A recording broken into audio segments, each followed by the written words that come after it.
বর্তমান আধুনিক যুগেও হিন্দুরা বর্ণ নির্ধারণ করে পরিবারগত ও জন্মগত। ক্ষত্রিয় ঘরে জন্মগ্রহণ করলে সে ক্ষত্রিয়, ব্রাহ্মণ ঘরে জন্মগ্রহণ করলে সে ব্রাহ্মণ,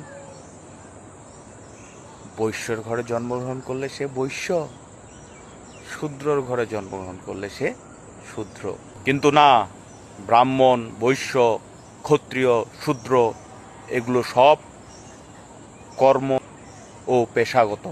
তাহলে কি জন্মই সব, বাকি সব মিথ্যে? যার যার কাজ ও পেশা দিয়েই নির্ণয় হবে তার বর্ণ। ধরুন আমি চুল কাটি, আমি নাপিত। আমি মাছ বিক্রি করি, আমি মৎস্যজীবী। আমি পূজা অর্চনা করে বেড়াই, আমি ব্রাহ্মণ। আমার রাজনৈতিক জ্ঞান আছে, আমি ক্ষত্রিয়।